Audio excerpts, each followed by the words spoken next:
Good afternoon. Good afternoon. This is Lela from Ms. Lela Pink Journey. And what I'm doing here today is a test project that I'm working on to use my EasyPress 2 to sublimate a couple of photos onto this curtain. The curtain is 100% polyester, and so you know when using sublimation, items adhere very well to polyester. The higher the polyester, the better. So I've already gone through and used my lint roller here to remove as much of the lint as possible. But I will do it again. So as you saw, I've already printed the large print that I want to use. Prints, because there are two of them. And this is just a test curtain. It's not even a curtain that we're going to be using later, but I'm just testing it before we do an actual piece. I keep polyester around from items that are no longer being used so that I can do tests. So this was the printout that I printed on my Epson. Isn't it cute? I printed it on the Epson F-570. It can print up to 24 inches wide, and I printed this using, this paper is 17 inches wide. It's roll paper, so you can print, you know, very long prints on it. And you can change the paper from 17 inch, 24 inch, and also smaller paper like 8.5 by 11. And also the other one is 14, I think about 8.5, something like that.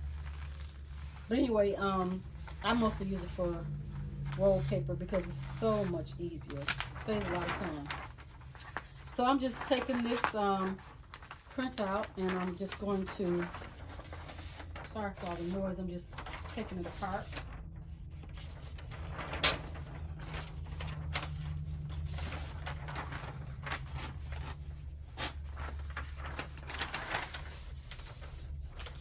Like this. We'll get it apart. And I try not to cut a lot because for me it keeps those strong lines from being in your items when you don't use scissors a lot. But I gotta cut this little piece because I ripped it wrong. So I'll cut that piece just a little bit there, just to get that out. So I'm going to take one of his cute little photos and I am going to spray it with a little Pro Spray. Just a little. I have this garbage can. I keep a box over by my heat press, and I keep a garbage can over on this side. So what I'm going to do, I just want to lay it down, and I am going to, it doesn't have to be lined up exact because it's just a test. I just want to see what happens if I do one across the other one just a little bit. So we'll put that there, and then we have our blowout sheet, and we're going to use our EasyPress today. I don't use the EasyPress a lot for sublimation, but I do use it for sublimation, especially when I have items that are kind of awkward for the heat press. So I'll just grab this and I'll just do a section at a time here. You don't have to press the button so you get your 60 seconds in. You don't have to hold this down or anything. You can just, you know, do it in sections and get your press on.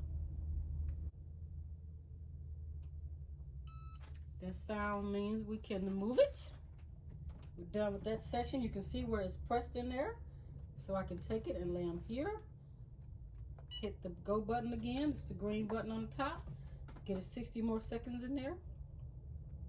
I'm not putting any pressure on, I'm just holding it so it doesn't slide off this desk. So, you know, if you have an EasyPress 2 at home and you don't have a heat press, you could always reach out to me because I also sell transfers. If you have a transfer you need to print out and sent to you, I can do that also.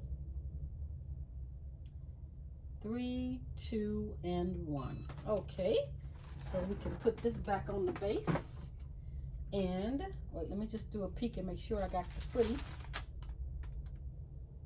Yeah, I got it. So there you go. I just want a little bit of that blue edge. So we're going to definitely get a clean sheet. And it came out really nice. I'll show you at the end of that. But now I'm going to take him, and I want to move him over just a little bit. I actually use Pro Spray under this sheet because I didn't want it to move around.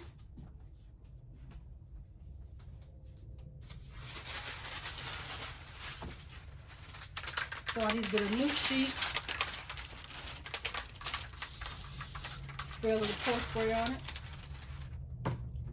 And I'm going to lay it back on my pad.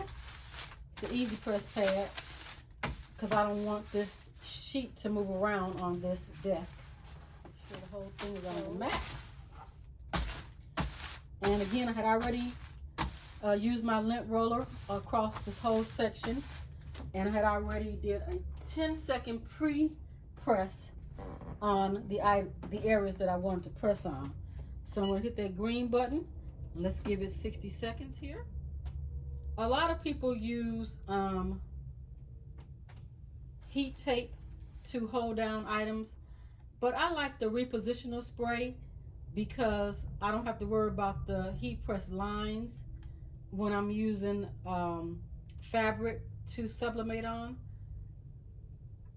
But it just depends on what it is that you're actually sublimating and putting a design on. That makes a big difference. Let's get our last 60 seconds in here. And you can kind of see through the actual printout here that it really did adhere very well to the actual fabric. Some people say that you can't use an EasyPress 2 for sublimation, but you can on certain items. You just have to be precise and make sure you get your timing right, because the EasyPress 2 goes up to 400, and most items that you are pressing will take will need at least 400 degrees. Some a little less.